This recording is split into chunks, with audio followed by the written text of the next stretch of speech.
नमस्कार दोस्तों, मैं डॉक्टर सुप्रियो दत्ता आज इस वीडियो में आप लोगों को प्रूफ के साथ ये बताने का ट्राई करूंगा कि कैसे मेरा एक फीमेल पेशेंट का एंड्रोजेनिक एलोपेशिया यानी बाल्डनेस की समस्या को लगभग 1 साल के अंदर होम्योपैथिक ट्रीटमेंट की मदद से पूरी तरह से ठीक किया गया है। ऐसा बहुत सारे लोग हैं जो कि कुछ ना कुछ हेयर और हेयर फॉल से जुड़ी समस्याओं से जूझ रहे हैं और जिसके लिए लोग हजारों रुपया बर्बाद करते हैं एलोपैथिक ट्रीटमेंट लेकर, जिसका अंदर मिनॉक्सिडिल, फिनास्टेरॉइड, कॉर्टिकोस्टेरॉइड जैसी कॉस्टली मेडिसिन की मदद से आपका बाल वापस तो लाया जाता है, लेकिन इतना पैसा खर्चा करने का बावजूद भी, इतना समय देने का बावजूद भी कुछ ही महीनों में, कुछ ही सालों में फिर से आपका बाल झड़ने लगता है और तो और अब दुगनी इंटेंसिटी के साथ झड़ने लगता है। और ऐसे ही कुछ समस्या लेकर आज से 1 साल पहले एक महिला पेशेंट हमारे पास आई थी और इन्होंने भी कम से कम 2 साल तक दिल्ली का एक फेमस डर्मेटोलॉजिस्ट के पास अपना ट्रीटमेंट भी चलाई थी और 2 साल ट्रीटमेंट चलाने का बाद उनका एंड्रोजेनिक एलोपेशिया की समस्या काफी हद तक ठीक तो हो चुका था,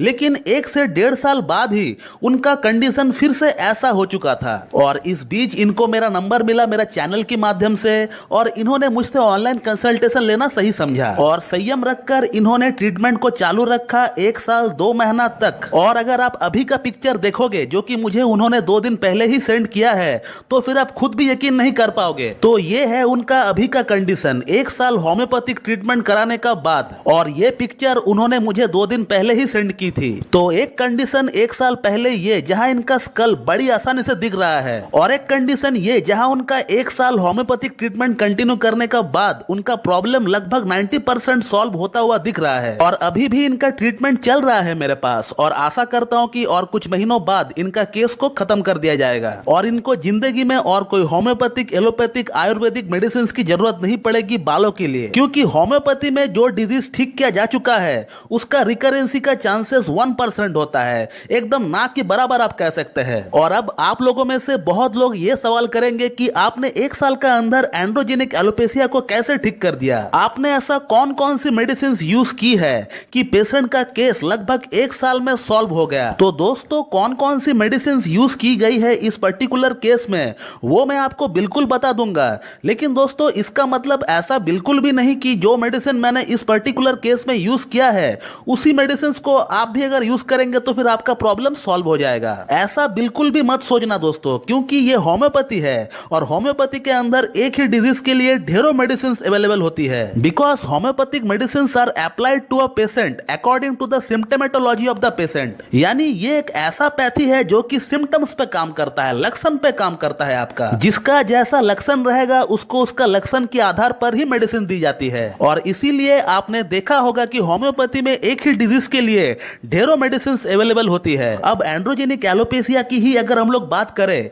और उसके लिए अगर हम लोग मेडिसिन सर्च करें रेपर्टरी में तो उसके लिए लंबा चौड़ा लिस्ट निकल जाता है और वो सभी मेडिसिन एंड्रोजेनिक एलोपेशिया को ही ठीक करती है, लेकिन इसके बावजूद भी आप उनमें से कोई एक मेडिसिन को भी रैंडमली सिलेक्ट करके आप नहीं यूज कर सकते हो और ना ही वो काम करेगी, उल्टा आपका प्रॉब्लम और बढ़ सकता है अगर एग्रावेशन हो गया तो जब तक उस दवा का लक्षण के साथ आपका लक्षण मैच ना हो तब तक वो दवा आपको 1% भी रिजल्ट दे नहीं पाएगी। और अब बात करते हैं कि इस केस में कौन कौन सी मेडिसिन यूज की गई है। तो इस केस में सिर्फ 3 मेडिसिन यूज की गई है, वो है बैसिलिनम, नाट्रियम एंड सीपिया, और तीनों ही मेडिसिन को अलग अलग पोटेंसी में, अलग अलग रिपीटेशन में, अलग अलग तरीके से यूज किया गया है इस केस में। इनफैक्ट अलग अलग स्केल में यूज किया गया है मेडिसिन को। लाइक नाट्रियम को मैंने शुरू से लास्ट तक 11 पोटेंसी में यूज किया है, यानी 50 मिलीसिमल स्केल में यूज किया है, और सीपिया और बैसिलिनम को सेंटीसिमल स्केल में यूज किया गया है। और इस केस में पेशेंट का नीड के अकॉर्डिंग बैसिलिनम 1 mg का 2 डोज दिया गया है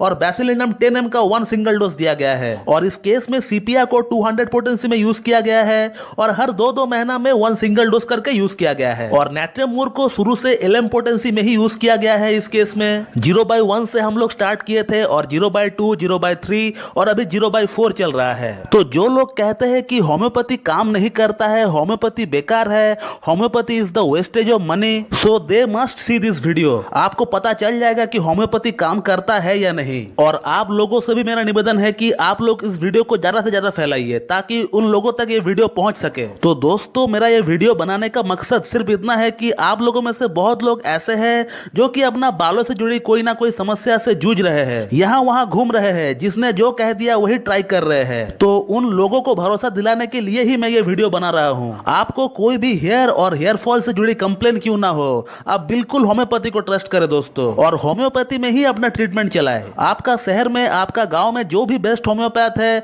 आप उनसे एक बार मिले अपना प्रॉब्लम के रिगार्डिंग, आपको बिल्कुल सोल्यूशन मिल जाएगा दोस्तों। इस तरह की ढेरों cases alopecia, alopecia areata, androgenic alopecia को मैंने लाइफ में सॉल्व किया है। इनफैक्ट मेरा खुद का फैमिली हिस्ट्री में एंड्रोजेनिक एलोपेशिया है। मुझे भी अब तक एंड्रोजेनिक एलोपेशिया हो जाता अगर मैं सही समय में इसका ट्रीटमेंट स्टार्ट ना किया होता। तो जब मेरा एंड्रोजेनिक एलोपेशिया का फॉर्मेशन स्टार्ट हुआ था, तब तक मैं एक होम्योपैथिक डॉक्टर बन चुका था और खुद से अपना ट्रीटमेंट लेना स्टार्ट कर दिया था। तो इसीलिए मेरे बाल आज ठीक ठाक है। तो हेयर और हेयर फॉल से जुड़ी कोई भी समस्या आपको क्यों ना हो, आपको घबराना बिल्कुल नहीं है। आपको मिनॉक्सिडिल, फिनास्टेरॉइड, कॉर्टिकोस्टेरॉइड की इंजेक्शन लगाकर साइड इफेक्ट लेने का कोई जरूरत नहीं है। आपको सिर्फ किसी एक अच्छी होम्योपैथिक डॉक्टर की गाइडेंस में अपना ट्रीटमेंट लेना है। बस आपका प्रॉब्लम जो है 100% सॉल्व होगा दोस्तों। तो चलिए दोस्तों, मैं इस वीडियो को यहीं पे एंड करता हूं और मैं उम्मीद करता हूं कि आप लोगों को मेरा ये वीडियो पसंद आएगी और मेरा वीडियो जो है आप लोगों के लिए लाभकारी साबित होगी। इसी तरह मुझसे जुड़े रहने के लिए मेरा YouTube channel homeo care tips को लाइक करें, शेयर कर, सब्सक्राइब करें